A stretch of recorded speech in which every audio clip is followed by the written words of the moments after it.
A paz de Deus, irmãos que estão aqui presentes na sala. Vocês estão me escutando bem? Amém, irmão Rafa.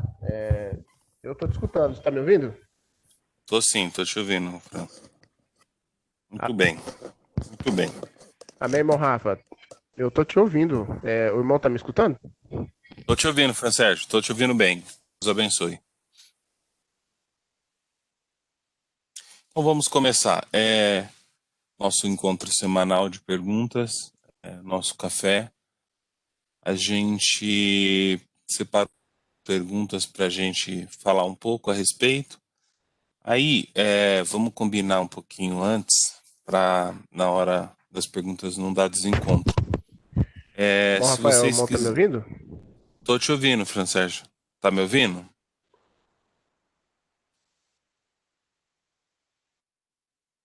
Fran Sérgio, você tá me ouvindo?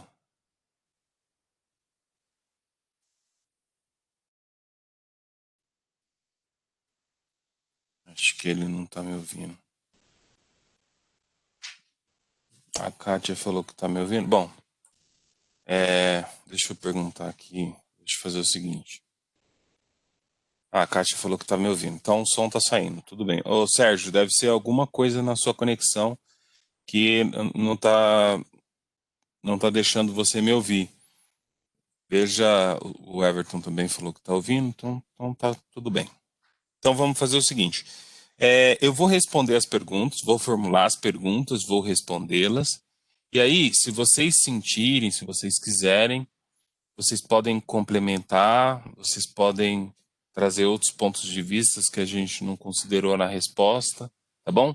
Fiquem à vontade. É só abrir o microfone e falar o que sente a respeito daquela pergunta, tá bom? Vocês entenderam? Responde aí se sim ou não.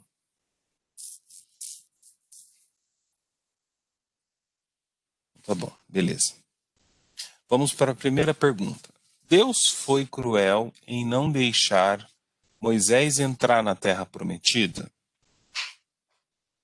Essa é uma pergunta interessante. Houve crueldade da parte de Deus em punir Moisés, não deixando ele entrar na terra prometida? Eu penso que não. Por que não houve crueldade da parte de Deus? Porque, se a gente lembrar, Moisés não entrou na terra prometida por conta daquele episódio que ele feriu as águas, feriu a rocha com violência, né? Deus tinha falado para ele falar a rocha e ele feriu a rocha. Então isso custou a entrada dele na Terra Prometida. É, foi um sinal de fraqueza na liderança de Moisés esse episódio, porque ele era a pessoa mais mansa do mundo. E nesse episódio ele fracassou no sentido de conduzir o povo, seguir as orientações de Deus e etc. Mas não acho que houve crueldade, porque Deus deixou ele ver a terra de longe e Deus, ó, aqui tá, ele chegou até a fronteira, como se fosse assim, até as portas da cidade, ele cumpriu a missão, ele tirou o povo do Egito e levou o povo às portas da terra prometida. E naquele momento, em vida, ele não entrou. Só que se a gente olhar espiritualmente, a gente tem um significado muito emblemático na passagem da transfiguração.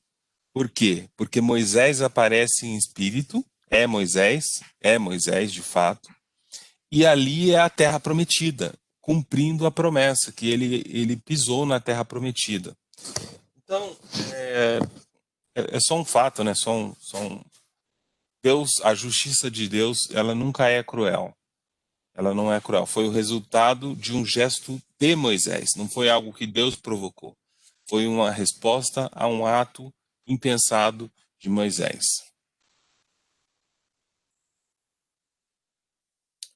Alguém gostaria de comentar? Alguém discorda?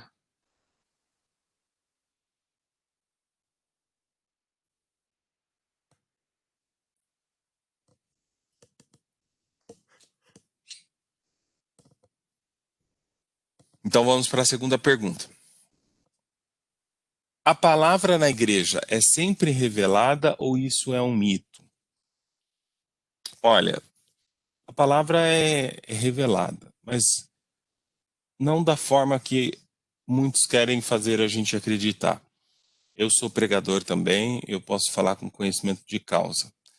Muitas vezes Deus inspira o autor a pregar um determinado assunto, um determinado ponto de palavra. Então, Deus inspirou ele acerca daquele ponto, porque a palavra de Deus já está escrita e revelada desde que a Bíblia é Bíblia, né? Então, não tem necessidade de revelar. Seria revelado se fosse um ponto novo. Agora, um ponto já existente, revelação, fica difícil de entender, tá? Então, a inspiração, sim, eu acredito que ela é dada na hora, impulsionada pelo Espírito Santo. Agora, a revelação de alguma coisa nova a respeito da Bíblia, eu acho que não existe.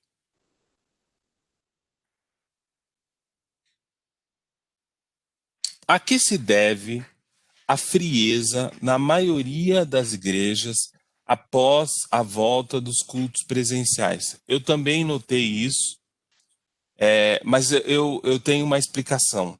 Eu tenho a sensação de que os irmãos do ministério foram orientados a evitar muita agitação, muito alvoroço na igreja. Por quê?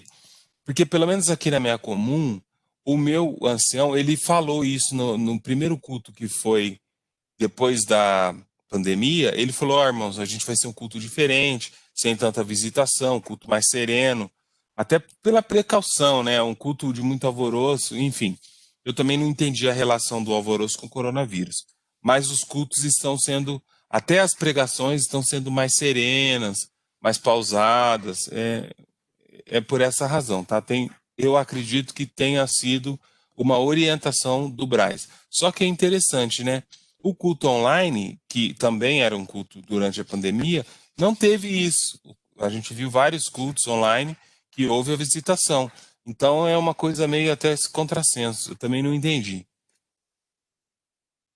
Se eu casar com um adúltero, eu peco diante de Deus? Depende. Se você for batizada, sim.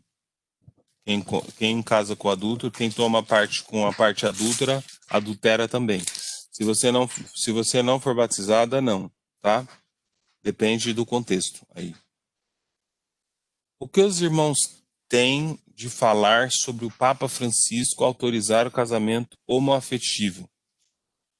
Ele não autorizou o casamento homoafetivo porque a igreja não tem competência para autorizar esse tipo de união. Isso é uma questão da justiça civil.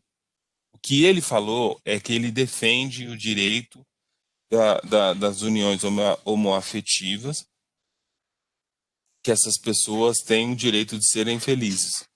Bom, o que eu acho disso? Ele deu uma posição humanitária, né? Ele em nenhum momento reformou algum ponto doutrinário, ele não prometeu salvação para essas pessoas. Ele falou do ponto de vista humanitário. Esse Papa, a gente tem que lembrar que ele é da Ordem de São Francisco, né? Ele é um Papa que é muito sensível às causas sociais. Então, quando ele era cardeal, ele já tinha dado uma declaração nesse mesmo sentido. E agora, na verdade, pegaram a declaração desse período dele e jogaram na mídia, mas não é uma declaração de hoje. Mas ele continua pensando da mesma forma, tá?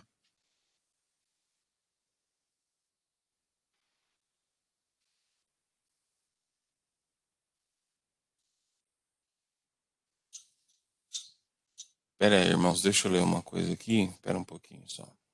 Tem um assunto aqui que passou. Primeiro, o Braz manda na visitação? Irmão, não foi isso que eu quis dizer, entendeu? Estou dizendo que o Braz dá orientação para os irmãos no sentido de condução do culto. Eu estou falando isso porque o meu ancião falou durante a explicação que o culto não seria um culto fervoroso, um culto de muita agitação. Isso, ele estava falando das orientações que ele recebeu e estava transmitindo para a Irmandade.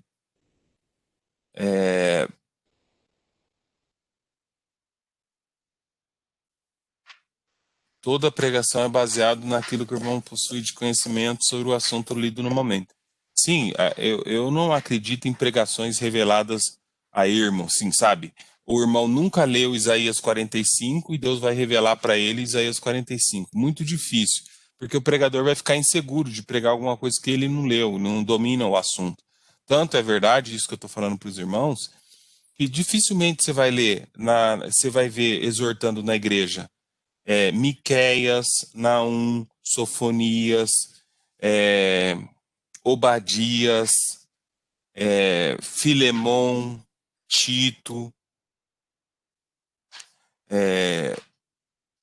São livros que você, Esdras, entendeu?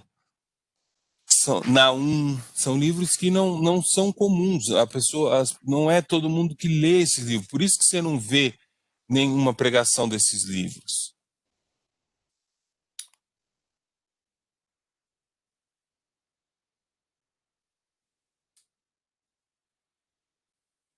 Exatamente. Em parte conhecemos, em parte profetizamos. Como vai anunciar uma coisa sem conhecer? Por isso que eu estou dizendo que a palavra ela é revelada, ela é inspirada. Vamos assim dizer, eu conheço um rol de livros, de passagens na Bíblia, eu não conheço toda a Bíblia. Eu dificilmente preguei alguma coisa que eu nunca tinha lido, né? Durante um tempo eu estava com uma mania de abrir a Bíblia e pregar onde que estava caindo, entendeu? E, enfim, mas não é uma coisa comum. Depois eu parei de fazer isso também. Não dava muito certo, não.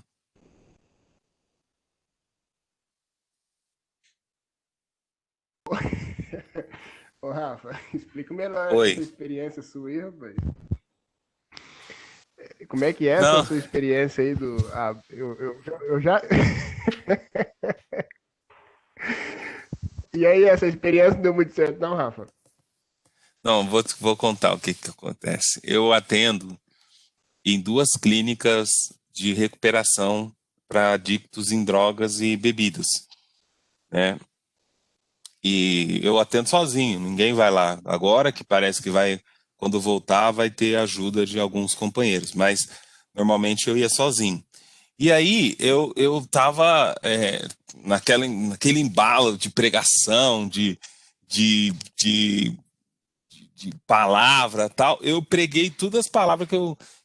As leituras, não a palavra era exortada na hora, mas os assuntos que eu tinha, assim, que eu já tinha lido, etc., que eu sabia onde estava escrito, não sabia o que Deus ia falar, mas a base eu conhecia. E acabou. Não tinha mais o que pregar, eu não tinha tempo de ler, enfim.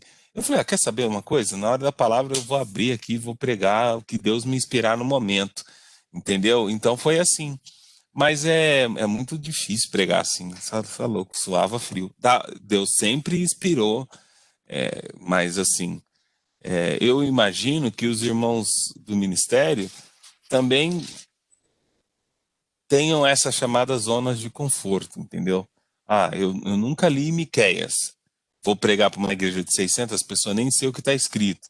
Não vai pregar. Então, é que na congregação a gente tem ojeriza da, da, da hermenêutica, da leitura, de confessar que a palavra de Deus é saudável, é salutar que a palavra de Deus seja estudada, o povo teria uma comida de muito melhor qualidade. Por que eu estou falando isso? Porque você pode fazer um censo, não é generalização, mas é uma constatação. É uma constatação. As palavras na congregação são muito calcadas em promessas materiais. Por quê? Porque não há preparo, não há uma profundidade de texto, nem de quem prega, nem de quem ouve. Por isso que as palavras são muito rasas, as palavras são muito repetitivas, parece que é sempre a mesma coisa. E outra, se você, eu vou dar um exemplo. Ai meu Deus, como que é o nome dele? É deputado. Marcos Feliciano. Uma vez eu vi ele no Gideões, aquele congresso que tem anualmente lá em Balneário Camboriú, eu vi ele no Gideões. Ele falou o seguinte: irmãos, essa palavra que eu vou pregar aqui hoje é a 10ª vez que eu prego ela. Agora eu entendi a mensagem que tem por trás dessa palavra e eu vou pregar ela pela 10ª vez. Agora ela vai ter o alcance que Deus me revelou. E pregou a palavra. E você não tem ideia. Foi um negócio, entendeu? Então, quando você tem esses irmãos, esses pregadores que têm uma bagagem de leitura muito sólida, as pregações são diferenciadas, entendeu? Você vê, por exemplo, o irmão Luiz Euclides, de BH, Belo Horizonte, Viçosa, você vê ele pregando, você vê que a palavra que ele prega já é uma palavra que ele domina a palavra, ele domina tudo que está escrito. Você vê o Cláudio Marsola, você vê que ele não leu aquilo pela primeira vez. Existe uma entrega por trás daquilo. É disso que eu estou falando. Não é só que assim, a gente tem preconceito com comida requentada, que é isso, que é aquilo, um monte de questões que a gente coloca que foi a gente que colocou. Não são questões que nasceram no coração da igreja, foi que a gente trouxe. Então a congregação prefere comer uma palavra de improviso do que uma palavra de preparo. Por quê? Porque ela condena o estudo. Essa que é a armadilha. Como é que ela vai aprovar o estudo se ela condena o estudo? Entendeu? Entendeu, Francérgio? É isso que aconteceu. Rafa, entendi perfeitamente. Pode prosseguir, meu cara.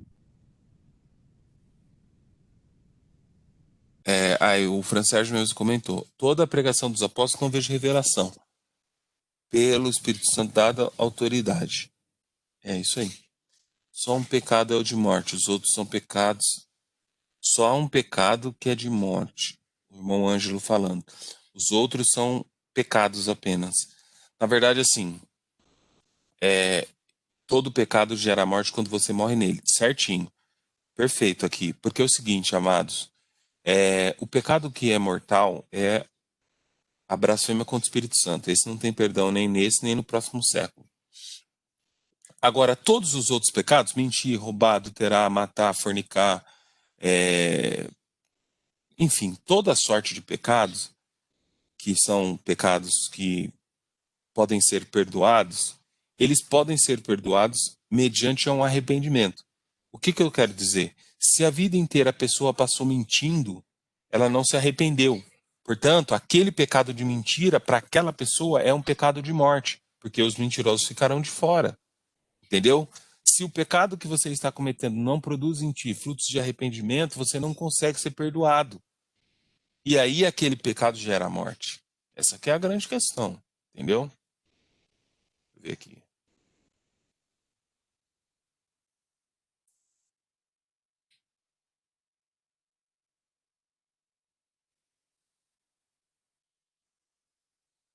Peraí, com quem que ele está falando?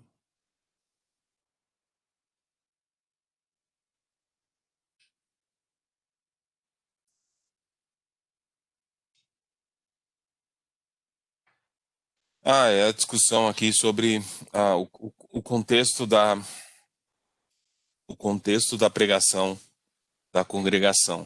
Eu queria falar um pouco mais sobre esse assunto. Na verdade, se vocês olharem, olha, uma coisa interessante, até é um atestado daquilo que eu estou falando. O Braz poderia franquear o acesso aos cultos online para qualquer um, qualquer pregador do corpo ministerial deveria ter liberdade para pregar. Por que eu estou falando isso? Porque esses irmãos estão na frente do povo. O cooperador de ofício, os anciões, tal, eles estão na frente do povo. No entanto, note que nenhum cooperador pregou no culto à noite. Essa liberdade foi restrita a alguns anciães. Por quê? Pelo receio de cometer alguma barbaridade na palavra. E ainda assim, teve, que eu contei, 8 cultos que a palavra tinha problema. A exortação da palavra saiu fora do combinado. Por quê? Isso porque teve um controle, foi selecionado a dedo. Depois eu parei de contar, mas teve gente pregando que Melquisedeque era Jesus, teve gente pregando que... enfim, eu não vou ficar apontando aqui porque dá para identificar o pregador. Vamos para frente, vai. Não faz sentido essa discussão. O que os irmãos... eu já respondi. Rafa, Oi. a melhor resposta para essa questão, para essa pergunta, eu acho que seria. Acho que não dá para a gente responder por eles, sabe? Os irmãos, os líderes do Braz entendem sobre essa questão, eu acho que é muito limitado para nós, sabe? Porque a gente a estratégia deles, as ideias deles sobre essa questão, né? De limitar quem sobe nos púlpitos ou não, até porque quem subiu lá foi um outro irmão, aquele caso, que virou aquela polêmica toda, que eu não vou entrar no assunto, sobre aquele irmão que abriu outra igreja e tal e tal e tal. Acho que é uma questão, não dá pra gente responder, né? Fica limitado a eles lá. Não, eu concordo com você, Sérgio. Porque é o seguinte, você tem que concordar comigo no seguinte sentido. Ué, não é do ministério? É ofício ministerial? É cooperador de ofício? É ancião? Deveria ser. Eu entendo que havia uma seleção, porque o espaço era reduzido, tal. Só que deveria, na própria seleção que fazia, escolher alguns cooperadores, franquear a liberdade para eles, entendeu? Isso não foi feito. Idem ao culto de jovens. Por que os cooperadores de jovens não puderam atender os cultos de jovens online? Não entendi. Ficou uma coisa sem sentido. Eles não estão preparados? Era porque é o advento do vídeo? Outra coisa, a congregação sempre criticou tecnologia, o vídeo, TV, ou qualquer coisa nesse sentido. E aí, o que acontece? Os mais velhos, a geração de 60, 50, 70... 50, 60 e 70 dentro da ordem, não assistiram os seus cultos online porque eles cresceram ouvindo que televisão era pecado, que celular para transmitir não é de Deus. Então, assim, ficou uma coisa terrível, terrível de se arrumar, porque é aquilo que eu estou dizendo. Não são amarras que existem na Bíblia, são coisas que a gente impôs. Uma coisa é eu dizer para você, isso não pode porque na Bíblia não pode. Outra coisa é eu dizer para você, isso não pode porque eu estou falando que não pode. A congregação como instituição definiu um conjunto de regras que ela estabeleceu e aprisionou a visão da Irmandade. Agora, muitos irmãos, assim, não é desprezível a quantidade de irmãos que não assistiram culto online porque eles não entenderam que era permitido. Porque até então era pecado. Entendeu? Até então era pecado. Aonde já se viu filmar culto? Isso Perfeito. daí não é de Deus. A gente cresceu, eu cresci escutando isso, né, rapaz? De fato, a gente não pode, coitado dos nossos irmãos, né, que aprenderam isso desde a sua infância, né? Os mais velhos, né? Eu fiquei muito chateado, rapaz, no início os primeiros cultos, porque o primeiro culto, o que eu esperava, assim, dos líderes, assim, rapaz, que eu esperava mesmo, assim, eu falo isso de coração, eu esperava pelo menos uma desculpa, sabe? Uma confissão, assim, falar, irmãos, por muitos anos nós viemos falando sobre isso, que isso é errado e tal, mas o Senhor nos trouxe a luz e a gente entende assim agora, sabe? Mas não colocar culpa na pandemia ou colocar culpa nisso ou naquilo, sabe? Simplesmente desculpar. E ainda assim, orientar que localmente os anciãos locais, os irmãos do ministérios locais, vá na casa dessas outras pessoas explicarem isso, entendeu? Mas não, simplesmente, cara, essas pessoas que não assistiram, elas simplesmente foram esquecidas, né? E simples. E, como você disse, né? Algumas pessoas ainda acusaram elas como que elas estivessem desprezando os cultos. Na minha comum, só pra você ver como que fica uma coisa assim, sem sentido. O meu ancião tratou como se não tivesse culto durante a pandemia. Ele falou, vocês ficaram um tempo sem ouvir a palavra de Deus e hoje Deus preparou. Falei, ué, eu não, eu estava assistindo o culto online, né, do que ele está falando? Mas ele tratou, ou seja, ele não assistiu. Ele não assistiu.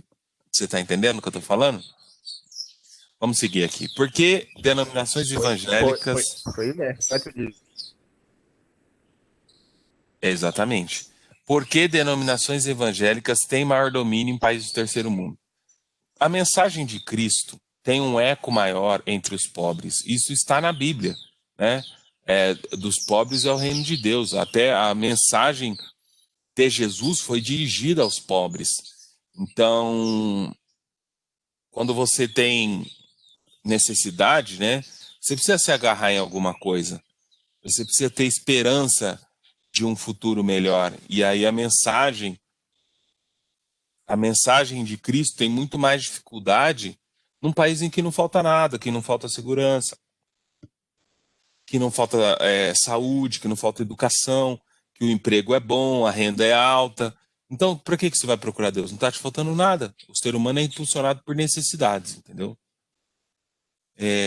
Vamos avançar aqui. A gente tem uns exemplos da mensagem de Jesus. Desculpa, Rafa. Não, pode falar, Só acrescentando aí. A gente tem uns exemplos da mensagem de Jesus alcançando nesses patamar mais alto aí. Só que você vê, rapaz, era evidente que eles escondiam, né? Nós temos aí o Nicodemos, agora nós temos outros que ficou mais evidente lá, até que o José de Arimateia, né? Eram pessoas que tinham ali um dinheiro, um certo cargo político, né? Mas rapaz, de fato é mais fácil a gente pregar para pobre. Eu trabalhei uma vez de porta em porta, e às vezes você bate porta em porta ali, o meu público que eu vendia era um público mais humilde, sim, mais pobre, né? Então os bairros que eu ia eram aqueles bairros lá que às vezes não tinha nem porta, né? Sem muro e tal. Você batia palma ali, rapaz, aí já saía a mãe, os pais com 5 filhos. E era muito fácil você chegar lá e falar assim: eu vim trazer Jesus, o assunto aqui, trazer o evangelho, explicar Jesus. Todo mundo senta para escutar, rapaz. Mas agora você bater na porta da casa de uma pessoa que você não sabe nem onde que é o interfone, onde que é a porta, você fica procurando a porta da casa, sabe? Tão grande que é a casa e tal. E se você. Cara, e se você bate se você clica no interfone, a pessoa já tá te olhando pela câmera, ela já vai. Se você, dependendo da questão racial, ela já vai te olhar, cara. Se você for da cor morena, eu sou, ela já vai te medir se ela vai te aceitar ou não, entendeu? Então demanda muita coisa, cara. Mas eu acho que para essas pessoas, conversando com um amigo meu, a gente precisa. Conversando com um amigo meu, tem um amigo dele que mora na Suécia e tem uma família lá que os filhos deles são extremamente obedientes, eles são extremamente ricos, eles não precisam de nada, cara. Os filhos são obedientes, eles são pessoas honestas, pessoas sinceras, eles fazem tudo certinho. O que eles precisam, cara? O que acontece? Como que vai alcançar essas pessoas? Aí um amigo meu falou, Sérgio, para alcançar essas pessoas a gente precisa se parecer muito com Jesus. Não é apenas a mensagem, mas é a prática da mensagem de Jesus. O quanto você se parece com Jesus, para as pessoas, como que as pessoas vão notarem que elas precisam seguir o Jesus que você segue? Se você segue aquele Jesus, o que você mostra que tem de diferente nesse Jesus? Se a sua vida é desorganizada, seus filhos são desorganizados, a forma de você falar você é bruto, você não parece nada com Jesus. O que eles querem seguir essas pessoas? Eles não vão querer saberem. Eles não querem saber, né? Aí você chega gritando na casa de um rico lá, cara, o cara ele tem um conhecimento, fala muito bem, e a gente chega lá falando, não querendo dizer que a gente tem que falar errado e tal, mas a gente chega lá falando tudo errado. Aí, irmão, é nós, e começa a pregar pra ele e tal, estranho, né, cara? Mas eu penso que a ideia mesmo é se parecer com Jesus o máximo que a gente pode, cara. E aí segue. Pode comentar aí, Rafa. Ô, meu irmão, paz Deus. Amém. Quem tá falando? Eu, Ednilson. Pode falar, irmão Denilson. Eu posso contar um caso aqui referente a essa parte sobre os pobres aí? Eu posso contar um caso? Pode. Teve uma situação aqui na minha comum, uma irmã testemunhou aqui, levantou para agradecer a Deus, que ela tinha um benefício de aposentadoria, né? E ela foi lá, recebeu o benefício dela e o benefício dela não estava lá para ela receber. Ela testemunhou isso aqui. Aí ela foi procurar o pessoal lá, ela, num primeiro momento não, ela foi para casa, orou a Deus, falou, Senhor, meu benefício e tal, e voltou no outro mês. No outro mês também não estava lá. Aí ela foi procurar o pessoal responsável. E o pessoal pegou e foi lá consultar lá e falou para ela, não, tá, seu benefício foi cancelado. Aí ela voltou para casa, foi buscar o senhor de novo, e no terceiro mês ela voltou de novo. Quando ela chegou lá, ela quis saber realmente por que, que o benefício dela estava cancelado. E o irmão dela havia falecido justamente há 3 meses atrás, e ela fez o atestado de óbito do irmão dela. A pessoa que preencheu o atestado de óbito preencheu ao contrário, colocou como que o irmão dela estivesse fazendo o atestado de óbito dela. Ela preencheu ao contrário, então constava lá que ela havia morrido e por isso que o benefício dela não estava lá. Ela pegou e falou: Não, eu não morri, tô aqui. Aí ela foi, voltou. No quarto mês ela voltou de novo. E aí ela contando que Deus preparou, tomou o coração da moça, que conseguiu falar com alguém lá e alteraram. E 4 meses depois ela voltou a receber. Esses 4 meses ficaram para trás. E ela atribuiu isso uma vitória a Deus, né? Que Deus tomou um caminho e deu essa vitória para ela por um erro humano do nosso governo, de uma falha grotesca de uma pessoa, de uma falha ridícula do governo, né? E o que eu quero dizer é o seguinte: é vantajoso para o governo manter igrejas, por isso que igrejas no país de terceiro mundo, elas não pagam imposto. Os nossos impostos nas igrejas são totalmente reduzidos, porque isso é uma vantagem para o governo. O crente, ele não tende a se rebelar contra o governo, o crente entrega na mão de Deus. O crente, ele não vai para a rua fazer protesto, ele entrega na mão de Deus. Nos países mais evoluídos, países de primeiro mundo, igreja evangélica, ela não ganha essa força porque a abordagem cristã, ela entrou por esse caminho de que se você não precisa de nada, você precisa só de Deus. E o cara entende que não, que ele é capaz, que ele é inteligente para correr atrás dos direitos dele e vai atrás. Então, é meio complexo. É por isso que, na minha opinião, igrejas evangélicas crescem no país de terceiro mundo, porque isso já é uma vantagem para o governo fazer com que essas igrejas cresçam no país de terceiro mundo. É isso aí, meu irmão. Deus abençoe, irmão Edenilson. O irmão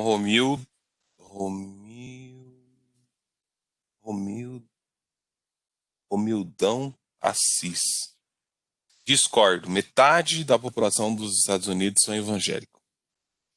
Então ele está discordando que daquilo que eu estou... Assim, Romildo, é bíblico, não sou eu que estou falando. Olha o que Jesus falou. Agora eu vou ler o que Jesus falou sobre esse assunto. Eu digo mais, Jesus falando. É mais fácil passar um camelo pelo fundo de uma agulha do que um rico entrar nos céus.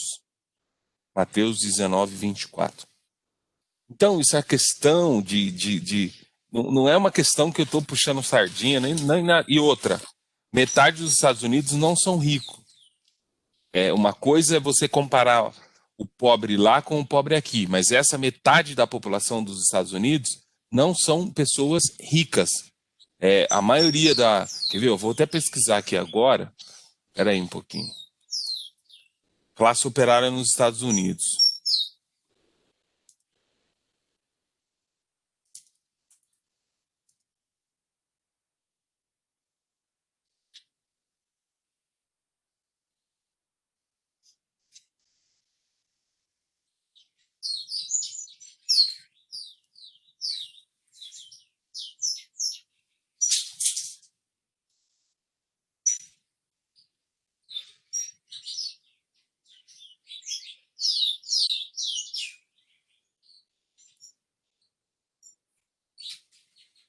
Posso dizer para você que metade da população dos Estados Unidos... Outra, é claro que os Estados Unidos é um país diferente, porque é um país cristão.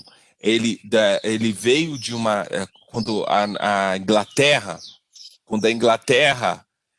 enviou os emigrantes para os Estados Unidos, que a essência do país era tudo protestante. Por isso veio uma nação cristã. É realmente um país que tem... eu acho que Eu não sei se é a maior população de cristãos, mas eu sei que a maioria do país é cristão. Tem mais cristão do que no Brasil. Isso é um fato. Só que o que eu estou dizendo, no sentido de que o reino dos céus é realmente dos pobres, são palavras de Jesus.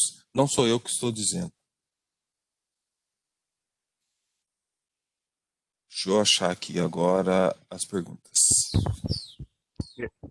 Verdade, rapaz. Jesus, ele tem dito isso.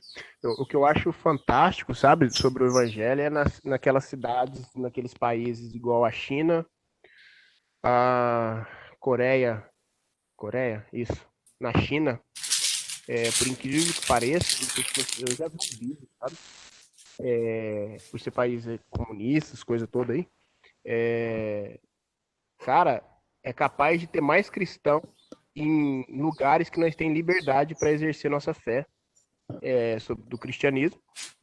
Lugares como a China e alguns lugares da Coreia tem mais cristão do que aqui. É um negócio, assim, sabe? Fantástico, né, cara?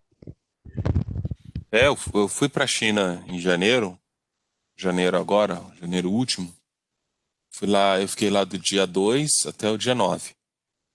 Na China tem 250 milhões de cristãos. É quase a população do país inteiro, do Brasil. Eu acredito que seja a população número 1 de cristão é na China. Isso é 1% da população do país. Entendeu? Olha isso, cara. Meu Eu vi Deus umas do céu. Quer igrejas dizer lá. que, ó, Eu vi umas igrejas lá. dá para fazer o contraste, né, do rico, do pobre e do país que tem liberdade e do que não tem tanta liberdade, né, para exercer a fé. Dá para fazer um contraste. Deve-se estudar para pregar? A gente falou sobre isso, mas eu vou falar um pouco mais sobre essa questão. Assim, eu quero deixar aqui uma reflexão. Paulo, ele só pregava em cima de um assunto que ele conhecia. Ou seja, antes dele ir para as igrejas, os emissários dele escreviam relatando o que estava acontecendo naquela igreja. E ele ia lá para exortar a igreja em cima daquela necessidade. Ou seja, não pregava de orelhada. Entendeu? Lógico que tinha revelação. Paulo tem revelação. Só que ele mesmo deixou escrito. Em parte pregamos porque conhecemos, em parte pregamos porque profetizamos. Então, o estudo só melhora. Por que eu estou falando? Porque a revelação já está dada, é a Bíblia, a revelação é a Bíblia, a palavra de Deus é a Bíblia, já está escrita. Então, se você se preparar com relação ao que está escrito, é óbvio que a mensagem vai ser muito melhor. Não tem nem como comparar. Tanto que a gente vai nos cultos, o domínio sobre o texto é mínimo ou inexistente. Às vezes o irmão não faz uma explicação sobre aquilo que ele leu, porque ele não sabe. E às vezes a exortação é caminhada para um sentido diferente do que foi lido. Porque o texto, por exemplo, Jó capítulo 6, versículo 8, Jó estava desejando a morte. Só que muitas vezes é pregado como se fosse o desejo do seu coração. E não é o que está escrito, não é o contexto do que está escrito. Isso muitas vezes acontece. Às vezes acontece uma pregação que está totalmente descasada. Outra coisa, assim, ainda a questão do Jó que você explicou, Rafa, ainda fica, tipo assim, você passou a mão na cabeça aí na explicação. Eu acho que o que fere mais ainda nesses improvisos, nesses pregadores que improvisam a pregação, são aquelas... Peraí, só um minutinho. Filho, papai tá falando aqui, você tá cantando, tá vendo? São aquelas pregações que vão totalmente contra os ensinos de Jesus. Por exemplo, o teu inimigo tá te perseguindo lá na tua escola, na faculdade, no seu trabalho, mas por esta palavra, Deus vai matar o seu inimigo, sabe? aonde Jesus falou que a gente tem que amar e perdoar os nossos inimigos. Alguém prega dizendo que está pegando o nome do Espírito Santo, o nome de Deus, para matar o inimigo, cara.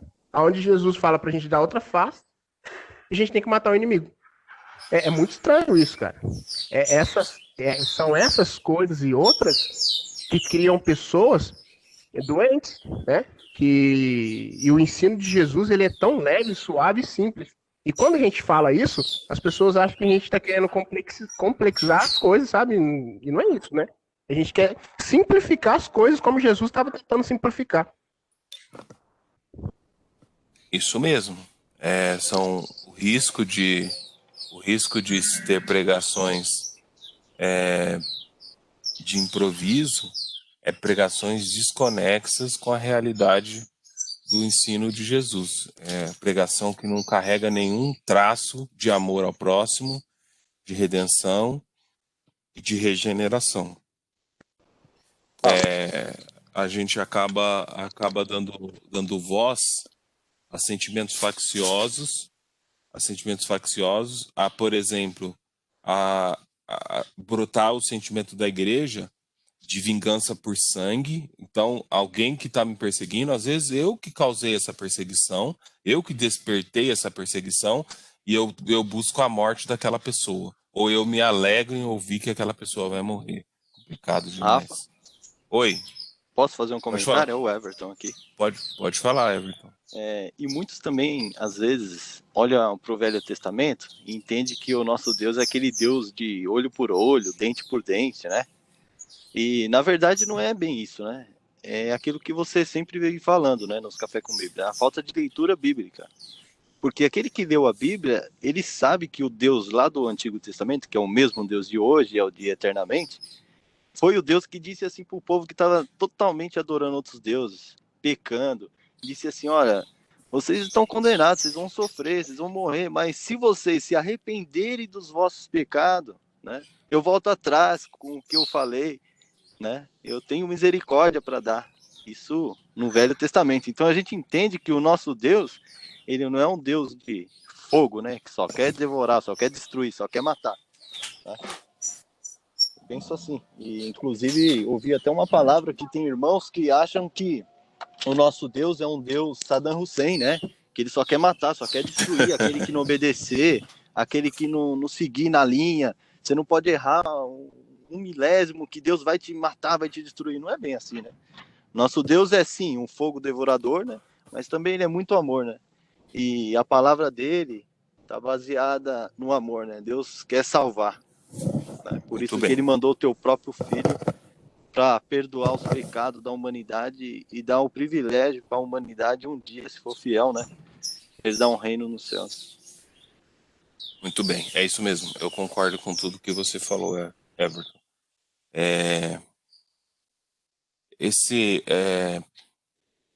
Falta. É por isso que eu falo assim. A gente tem que tomar bastante cuidado com o Velho Testamento, né? Eu acho que o Velho Testamento nem faz sentido para a igreja, porque não tem nada para nos ensinar. É um mundo que não nos pertence, é um mundo tão inacessível. Se você tentar adaptar na realidade de hoje, só dá ruim. Hoje a gente tem que focar nos ensinamentos de Jesus. Eu até entendo que há uma crítica com relação ao olhar de Paulo, mas assim, Paulo se esforçou para traduzir o que ele entendeu como graça. E a gente tinha que fazer o mesmo, tinha que olhar para o que Cristo falou, como ele se comportou. Ele pegava o pecador no ato de pecado e oferecia o perdão. Ele perdoava mesmo a pessoa caindo mais de uma vez. Ele sempre ofertou uma saída amigável. Então isso que a gente tem que levar. Bom, Cantares de Salomão é considerado um livro pornográfico porque ele está na Bíblia. Primeiro que não é considerado um livro pornográfico. A escrita de Salomão, a escrita de Cantares de Salomão é uma escrita extremamente poética, tanto que esse gênero literário na Bíblia é conhecido como novela. Não novela, essas novelas de televisão, o gênero literário novela, que é aquele que as vozes se alternam para falar, declarar, anunciar alguma coisa. Então, ora fala o esposo, ora fala a esposa, ora fala o narrador. Esse gênero literário é conhecido como novela. E é sutil. Nem todo mundo que lê percebe o que está acontecendo ali no Cantares de Salomão, que é uma noite de amor, uma noite de núpcias, que a cena se passa ao redor do quarto. Poucas pessoas conseguem perceber a descrição da cena que está acontecendo ali. Mas eu não acho que é um livro pornográfico. Não acho mesmo. É verdade ou falácia que a juventude é a parte mais frágil da igreja? Eu não acho que é a parte mais frágil da igreja. É a igreja. A juventude está inserida na igreja. É parte da igreja, né? Não tem esse subgrupo de igreja. A igreja jovem, a igreja velha, a igreja adulta. Não tem isso. Não concordo. Qual a diferença entre idolatria e egolatria? Ambas são pecados? São pecados. Idolatria é quando há um ídolo, quando há uma representação de um ídolo. Pode ser uma pessoa, pode ser uma imagem, pode ser uma escultura, pode ser, enfim, objeto de culto, tá? Para ser idolatria precisa haver prestação de culto necessariamente. Você admirar uma pessoa não significa que você está adorando ela. E você dizer que adora uma pessoa não significa que você está prestando culto para ela. É preciso dizer isso. E a egolatria envolve eu mesmo, o meu desejo, o meu egoísmo, o meu ego, né? E os dois são pecados, né? Mas a idolatria não se compara com a egolatria. A egolatria é um, é um, é um, é um, não é nem um pecado, porque não está na Bíblia dessa forma, né? Não tem na Bíblia a egolatria. Mas é um pecado, é um tipo de pecado que pode causar dano aos fiéis, tá bom? Chegamos ao fim do nosso café, deu 1h20, praticamente. De agradecer os irmãos que participaram aqui conosco. Rafa, Pode falar. Rafa, Oi. só abrir um parênteses aqui nessa palavra do orar que você falou. Eu também pensava dessa forma aí, rapaz, mas eu tenho um parênteses aqui. Daí eu só vou abrir ele, trazer o que eu penso. Não precisam concordar. Eu concordo com tudo que você falou sobre idolatria, isso mesmo. A palavra adorar, cara, eu acho que ela não é bom sim ser usada. O grego dela, se não me engano, é proskineu, alguma coisa. Depois vocês pesquisam aí. Ela literalmente significa reverenciar, sabe? Ainda em grego ainda tem a etimologia tipo lamber como um cão. Então ela é de fato assim, sabe, cara, prostrar-se assim aos seus pés, ideia de reverenciar mesmo. Não é uma coisa assim, sabe? De fato essa palavra literalmente ela tem o seu significado bem profundo nessa questão que parece que só serve a um Deus, entendeu? Ela só serve tipo assim, eu adoro a Deus, entendeu? Eu não adoro a Deus, somente a Deus adorarás, entendeu? Algo nesse sentido, sabe? Mas eu entendi toda a sua explicação sobre idolatria e eu concordo com tudo isso aí.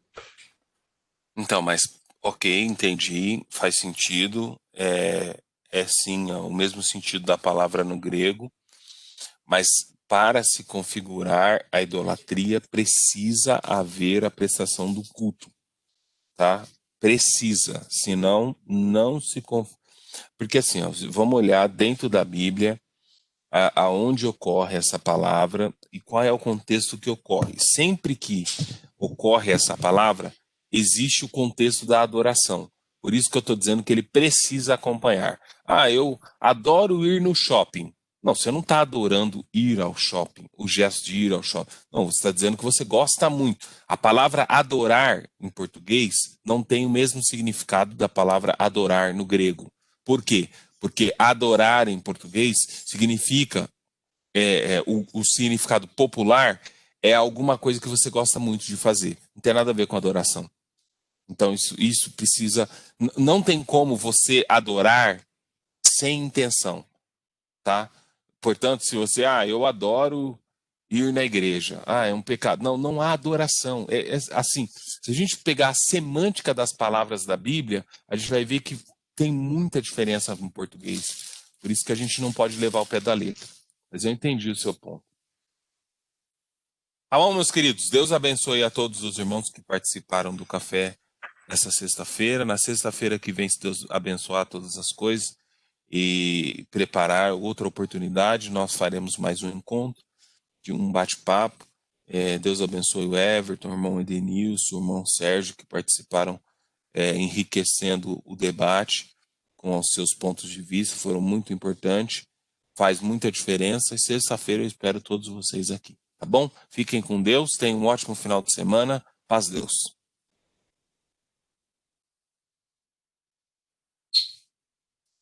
Amém. A paz